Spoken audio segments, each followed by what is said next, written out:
Welcome to Confident Growth, the podcast for people who are passionate about productivity and personal growth.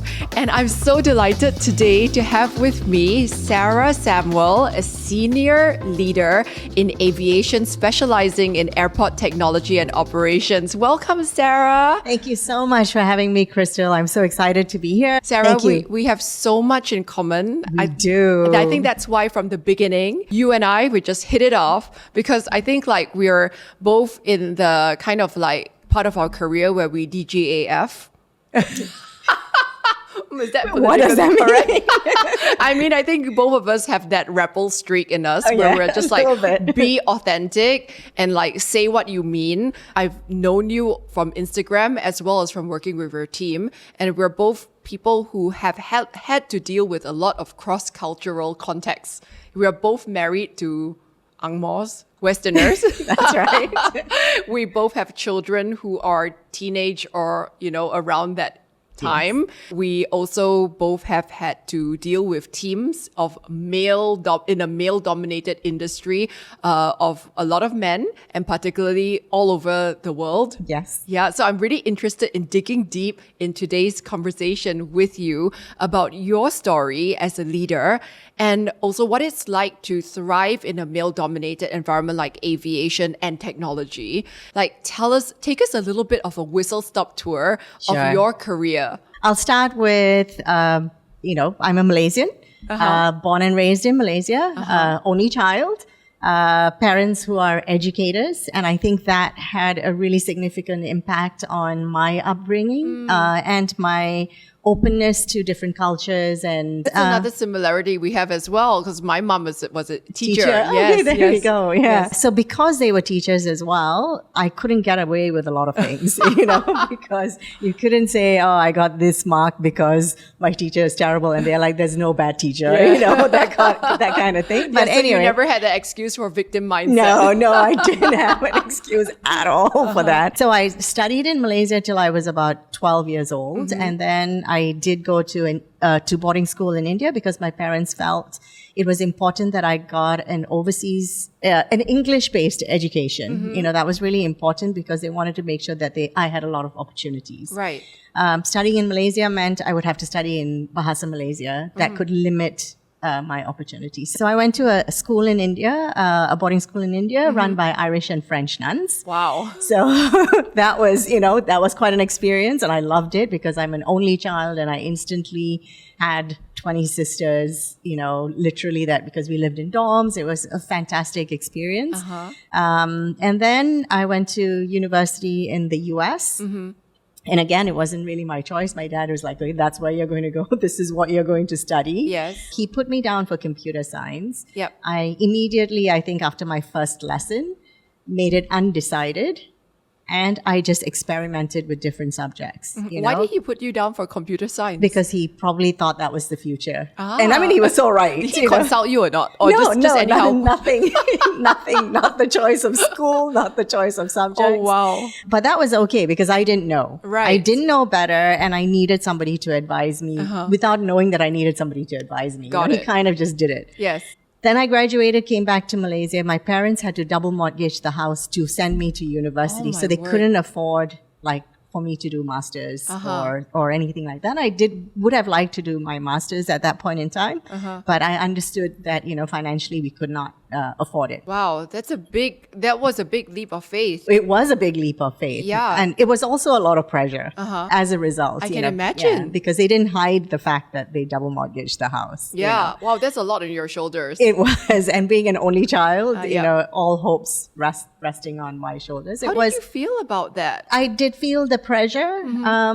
I guess there was a lot of anxiety, but I didn't know at that age that I was suffering from anxiety, Interesting. Yeah. So you were really put into the crucible and you decided, I'm going to swim, I'm not going to sink. But at the same time, even though you're high performing, there's this undercurrent of absolutely. Underneath the surface, you're like...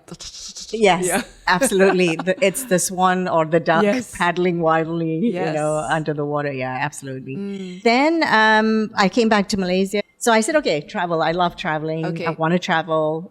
So I went to the Singapore Airlines interview for flight attendant. Should have done some research, but I didn't. I failed the first test, which was the height. So, oops, okay. Then I applied for a job with Pricewaterhouse because I thought, again, I'm kind of exposing how naive I used to be when I was in my 20s. We all were. We all were. So I joined Pricewaterhouse because I thought it would be a job of glamour and, doing the Academy Awards and, counting the awards. Then once again, I knew now what I did not want to do, which was accounting or being in audit or, I didn't want to do that. Then a friend of mine offered me a job in a Malaysian company started by an entrepreneur called Zybase. It was an IT company. I knew nothing about IT. I took that first computer course. So I didn't have any background in IT, but they picked me was because I knew finance, I knew accounting given my background, my first 3 years at work. And I spoke English, and I spoke English well. Wow. And I could present. They picked you for IT job because you knew finance and you spoke English well. Yes. That's amazing. They wanted somebody who could speak to accountants. Right. That was why they had given me that job. But very quickly, my boss saw my talent for presentation and to be able to speak and to see bigger than what was in front of me, to see a much wider picture. Yes. And when you work for an entrepreneur, you're thrown in the deep end. For sure. And it's like, there's no life belt. There's no job scope. You just do nothing. everything. Exactly. You're the chief bottle washer, including like, you could have a big title that says SVP airports, whatever, but you also wash the dishes, For sure. Into I think probably my second or third year, KL International Airport was being built. And we boldly, as an organization, bid for about 10 different systems there and won about 8 or 9. And that's, again, I think taught me a lot. Yes, about opportunity. Taking opportunities, about not being afraid. Okay, maybe you don't have the answer, but that doesn't matter. I don't think anybody else has the answer because we were going to be doing a lot of things for the first time in aviation IT, like systems integration, having a central database. None of that had been done before. Would you say that ex-boss mentored you? Without a formal program? Yeah. No, but definitely he mentored me. Right. Absolutely. And he sponsored me. Yes. Because he saw my talent, he saw what I could achieve and gave me the opportunities. So I think it would be great for our audience if you could explain the difference between a mentor and a sponsor. A sponsor is somebody who actually watches you from afar, sees your capability, and then gives you opportunities, or maybe speak to other people in the organization to say, hey, this person shows a lot of talent. Let's give her an opportunity to see if she can do better. It could be your direct boss as well. It could be, yeah. It could be your direct boss. Or it could be your boss's boss. Exactly. Or it could be a senior stakeholder. But typically, a mentor could be somebody that's not even in your company. It could be somewhere from in your industry or even outside your industry. But a mentor just has to have certain relevant life experience or industry experience. And they provide you with a perspective. Then they kind of give you advice based on their own experiences. But a sponsor is somebody that actually is within your ecosystem. Exactly. That fights for you even when you're not in the room. And I would say especially when you're not in the room. Especially when you're not in the room. Yes. And making sure that you're getting that opportunity for growth. Yes. I think that's also, by the way, one of those big misconceptions. A lot of young people write to me and they're like, how do I get a mentor? The really, really good mentors or sponsors, they want to work with people who are doing interesting things, who they see has potential. So I say the order is first, make yourself exceptional. Make your work exceptional. And naturally, people will be attracted to you. Focus on your work. You're so good that you're unmissable. Exactly. You have to be compelling. Yes. I think that's really important that you have to be compelling. Yes. Like the company that I work for today, Amadeus, we have 18,000 people or more, and they are exceptional people. Yes. Majority of the people are exceptional. To shine in exceptional environment, you really have to really step it up. So you have to be compelling. And I think that's a great attribute for any individual to have, whether you're an individual performer or you're a team leader or a manager. be compelling. I'm going to like come back because I think we may have skipped a little bit of your career. Yes. So the Malaysian company and then between then and Amadeus. Yes. So then I got to, that was also a great opportunity because, the government of Malaysia had said, okay, we're going to bring in all these foreign talents to come and build us these solutions, but we want to make sure that the Malaysians can then maintain it. I got mentors who worked for two of the biggest airports, what an opportunity. Once the airport was built, I went to my boss and I said to him, hey, we've built all of this for Malaysia airports. Why don't we buy it back from them and then we build it up and sell it to the rest of the world? Wow, that's brilliant. Exactly. And he said exactly, brilliant idea, Sarah. Run with it. So at this point in time, I'm like, 30 or something like that. Wow. And I got to do that, to develop that and to run with that. And I met a lot of airports that way. And I met the CIO of Sydney Airport. And that gentleman then moved on to another aviation IT company. And when he heard that I was thinking of moving out of Zybase and moving out of Malaysia for more opportunities, he said, don't talk to anybody. You've got a job with me, which was fantastic. Wow. And so they relocated me to Australia. So I then spent about 10 years in Australia and really honed my skills on airport systems. And I had to look after Australia and New Zealand and the Pacific. Then the boss of the business unit for airports moved to Amadeus, the company that I work for now. And at that point in time, I saw that my parents in Malaysia were aging and I needed to be closer to home. And with the company that I was working with, they didn't have an opportunity for me to move. So when Amadeus offered me, I said, yep, sure, love it. I want to move back to Southeast Asia. I want to be closer to my parents. And here I am. Here you are. And here I am, 10 years later. I'm seeing many trends, Sarah. I'm seeing like all along you had this entrepreneurial thinking. And also you had this growth mindset. Like, why not?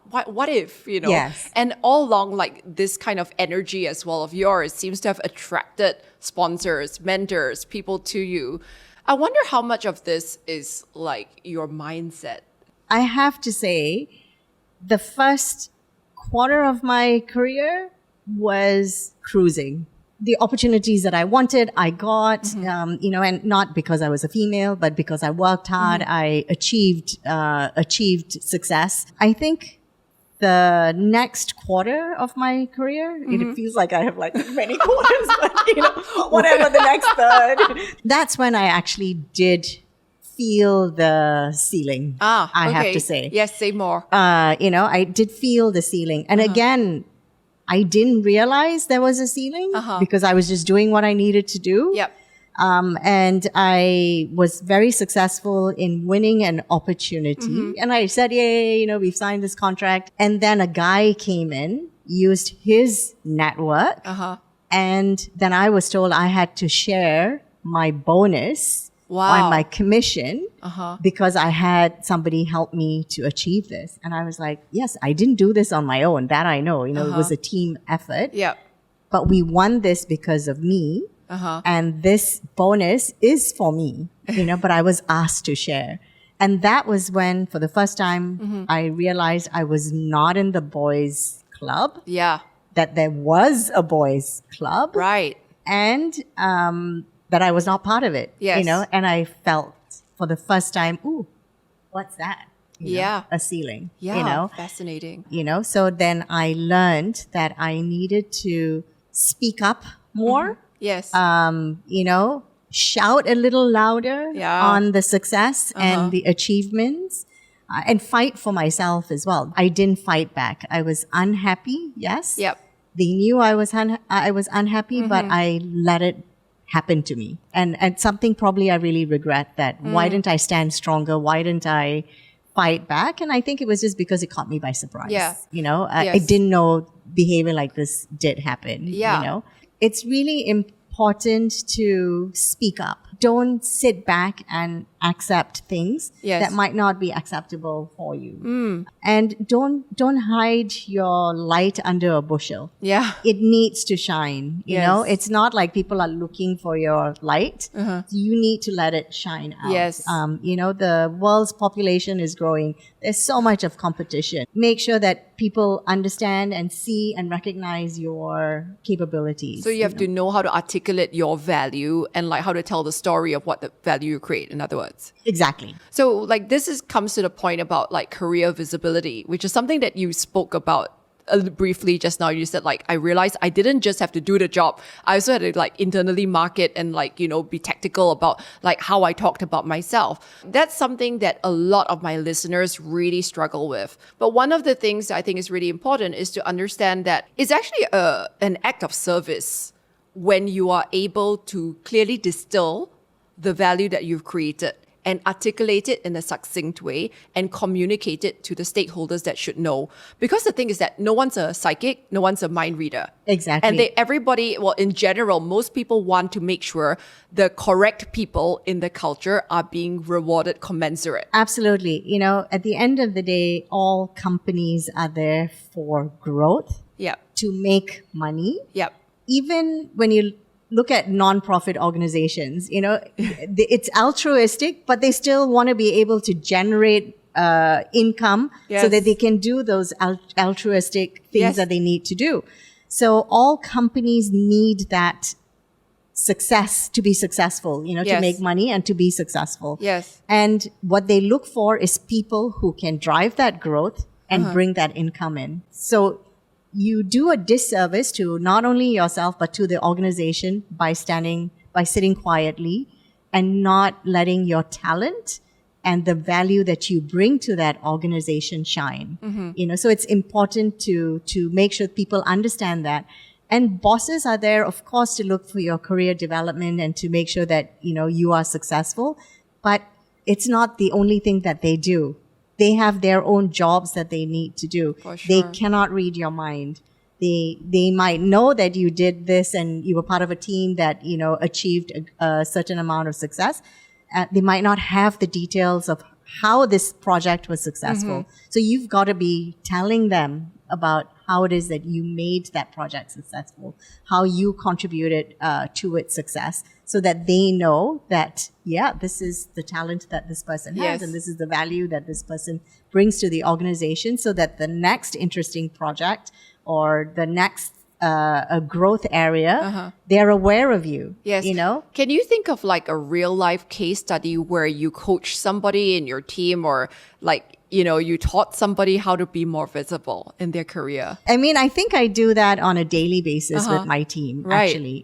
You know, so one of it was whenever they finished a project, I made them do closing of the project and, you know, who contributed and what was successful and what they did well and like lessons learned. A presentation or by email? Or but no, mostly by email. And then normally at the end of every quarter, we also do lessons learned sort of from all projects or things that we do. So we started, you know, definitely internally within our within APAC that we started doing this.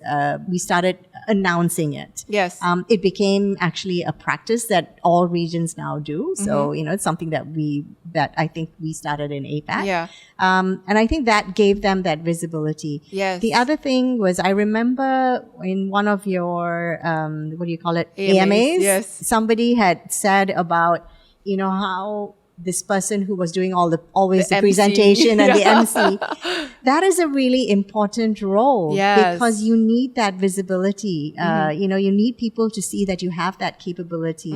Maybe you are the person who's done the groundwork for them to be able to speak, but because of their talent to be able to represent your team, that team has got that visibility as well. So you can't undersell the value of that representation of your team. What we do, like when we have our town halls, I get my leader to actually lead the town hall, not me. You know, so they get that opportunity to present to all, and Yes. not just their teams, but the extended teams. So So important. those sorts of things is what I do to help them to speak up for themselves. Yes. In fact, one of the young ladies that I was mentoring, it's something that I told her because, she's an introvert, she's shy. Yes. And I said, it's just a simple good morning Yeah. is more than enough. If you bump into her in the ladies' room, Yes. just say good morning, good day, how are you, Yes. And if you repeat it enough, Yes. they will remember you. They will remember your face. And the next Yes. time you do a presentation, she already feels familiar and Yes. comfortable because you've said the good mornings, 3 or 4 times. Yes. But it shows the willingness to, in a way, have some sort of leadership. Yes. Take the initiative. Yeah, exactly. Yeah, but I feel like there's so much of this, of your career success that is about the who you know and like how you take those casual, very informal opportunities to kind of like look up and around and like forge these bonds. Situational awareness Yes. is a really, it is a critical skill that you need to have. Yes. To be successful and Yes. to move forward. And the other thing as well is, just because you've been in a role for 5 years, Yep. it doesn't entitle you to a promotion. Yes. A promotion requires certain skill sets. It requires, for you to have achieved, to have made an impact, for you to get promoted. But sometimes you can't expect or feel entitled to a promotion. You've got to Absolutely. work for it. You've got to, have done not the miles or the yards. It's not that. It's just you've got to have achieved. You've got to have made a difference and made an impact. I think that the higher you go, the expectations just get higher and higher.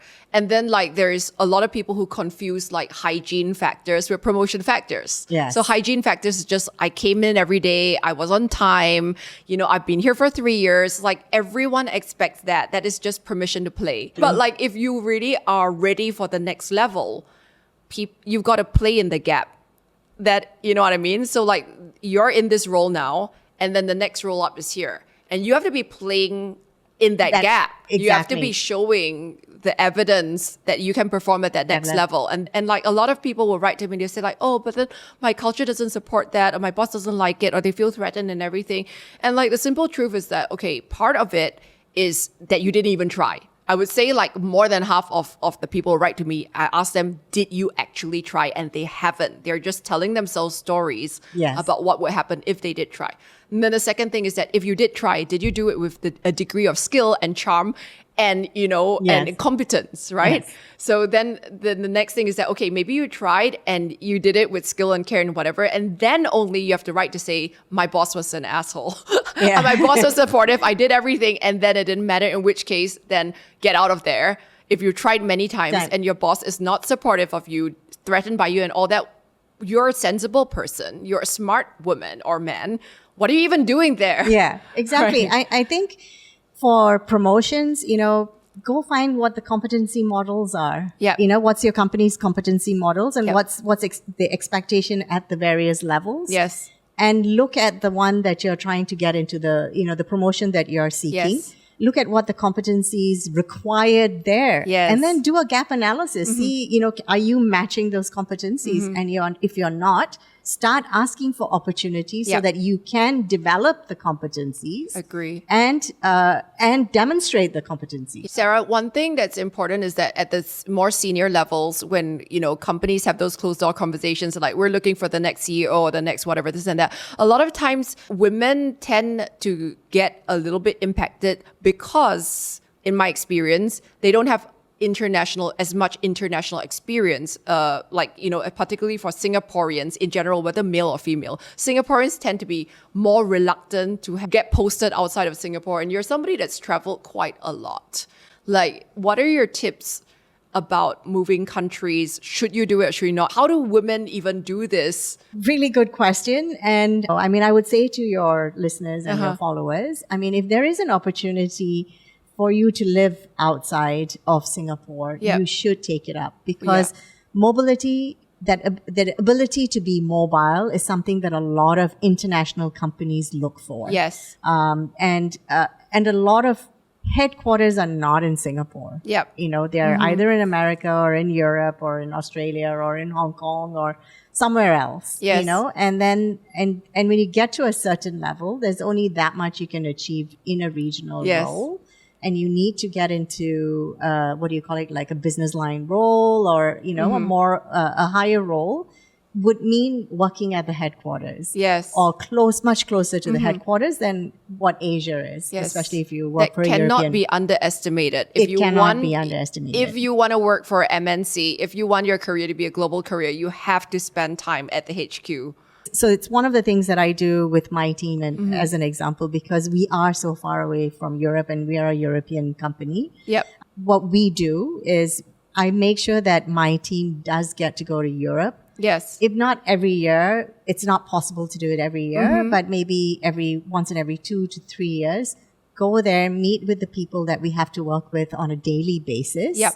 That we don't see because you need to develop the social capital. Yes. It is very important. A relationship, you can build relationship virtually. You can build it, you can cement it, but you need to enrich it with some personal interactions. 100%. Request for an opportunity to go and visit your colleagues. Yes. Once at least every 2 years, if not more often. Yes. The other thing is make it a point not to only have the transactional relationship with meetings and just on whatever the meeting topic is, once in a while say, hey, why don't we just do a coffee chat, virtually? And you don't talk about work. You just talk about yourselves or your interests or how's your family or how's my family or, talk about that. And develop a relationship. And I think that's a really important point when you have to work with, regional teams and virtual teams. Yes. And especially if you're a boss of a virtual team. Yes. Trust is a very important portion of that relationship, especially with virtual teams. And how do you build trust? You build trust is through delivering what you said you would do. That is so important. You do that, you build the trust, and then that relationship becomes easier. Absolutely. Something that I've often advised people to do is that even if your company has no budget to send you overseas to Europe, what is stopping you from going?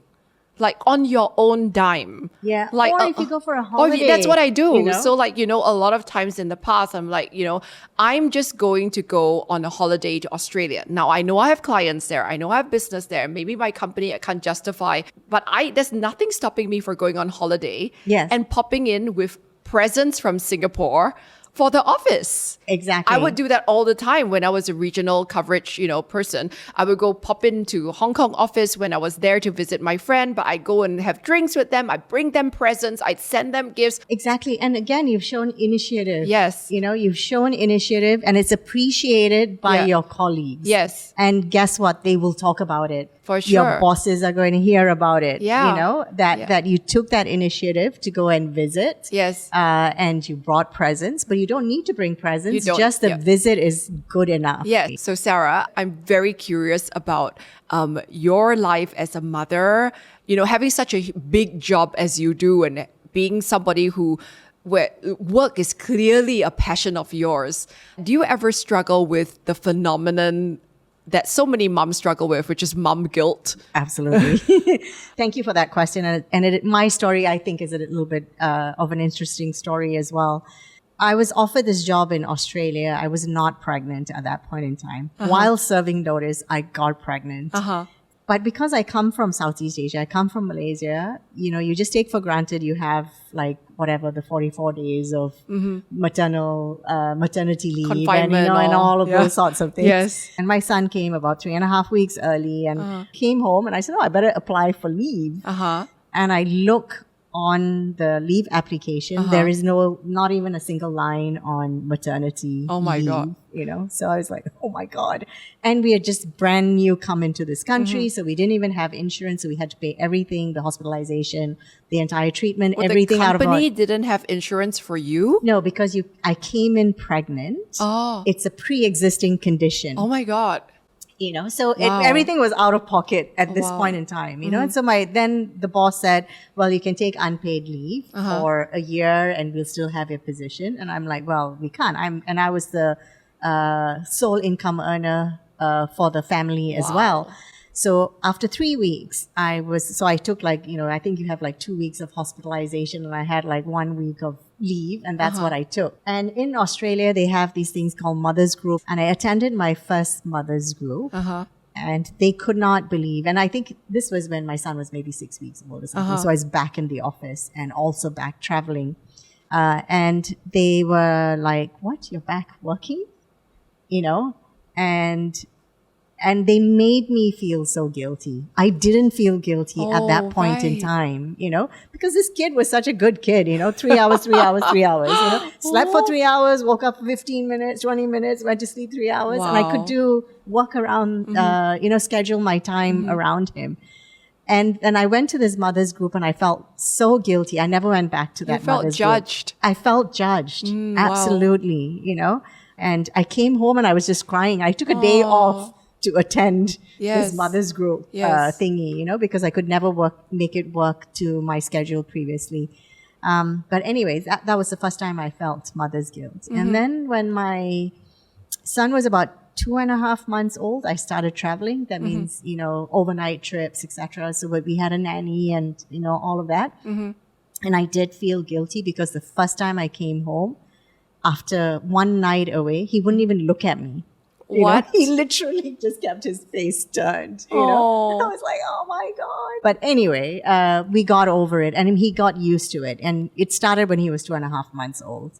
So it's very much his upbringing or what he's used to is a mom who travels, who has to go away, who's a lot on the phone, doing a lot of conference calls and things like that. But I always did make sure that I got home as quickly as I could. Yes. I didn't miss bedtime. I tried to minimize nights away. So I would do a lot of day trips, leave early in the morning, come back by 6 p.m. or something so I could still put him to bed and, those sorts of things. As he grew older and FaceTime, got invented. Thank you, Steve Jobs. We would do music practice. He'd play his violin and I'd listen and correct or whatever, so we used technology, to make sure that relationship was there. I learned quickly that I had to let go of guilt, to actually be a better mom. I try my best not to have my phone, but it's really very difficult. Family holidays became really important. That was the time where I did switch off. It took me a couple of days to, kind of de-wean myself from, to kind of, cut the umbilical cord from work and, and move forward. But that becomes really where we spend a lot of quality time. And that family holiday is a tradition that we have in our family. We do one big holiday and then a couple of small holidays, and that becomes a lot more meaningful. It's meaningful for our family. We have a lot of little traditions that we do as well. And till he was 9, there was a good night song. And, when he got out of the car to go to school, there was a whole, a little dance that we would do and, little traditions. Rituals are so important. It is. Rituals are because so it's important. rhythm as well. You may not have that, standard rhythm of your day, but the rituals are also one way in which we supplement that sense of we know what's going to come. Exactly. The brain, for our kids, they want to know that, every time mom drops me off, we have our little dance. And after school, we always go to the same cafe and have this little treat. Exactly. So I did ask my son, because you had given me this question, about the... With any regrets? Any regrets. So I think there are definitely lots of regrets. But I've learned to leave the regrets behind and just move forward, because there's nothing I can do to undo the past, or, I don't have a lot of, motherly skills, and I'm not going to develop it. It depends on what you define as motherly. It's just traditional. Everybody walks away from the kitchen if I enter the kitchen, because it's a scary moment for everyone. But anyway, so I did ask my son, I said, is there anything you wish I did differently. And he's like, I don't know, maybe I asked him at the wrong time. I said, take the weekend, think about it, tell me on Monday. So today, before I left the house, I said, I'm heading out to the podcast. Anything you want to say? And then he just looked at me and he says, no. There's nothing. There's nothing he would have wanted me to do differently. Exactly. I had like, oh, great. Thank God. He said like absolutely nothing. He loved his childhood. He's enjoying his, whatever this period is, this era. He's going to turn 19. What was really important was my husband and I made sure we created a safe space for him. Yes. That we always said it doesn't matter what you did, just tell us. And we'll try and support you in whatever it is that you need at that point in time. Yes. He does feel safe. Yes. He can tell us things. I never told my parents anything. Yeah. They only got like the surface view. Oh. I'm just so glad that my son still shares that. Yes. And, there's a 39-year gap between my son and myself. Yeah. That's like, he could be my grandchild, literally. Not really, but it is I'm getting a bit emotional listening to your story. No, I just think it's so beautiful that like you raise your kids to feel that you raise your kid to feel safe with you, that he feels that there's nothing that he wants to change. Yeah. I think that's like honestly such a testament to your parenting, that like your son can be like, no, there's nothing. My life is already perfect. It's the way it is. I mean, day before yesterday, my daughter was out in Boat Key. One thing that I always said to her is that mom will not judge no matter what.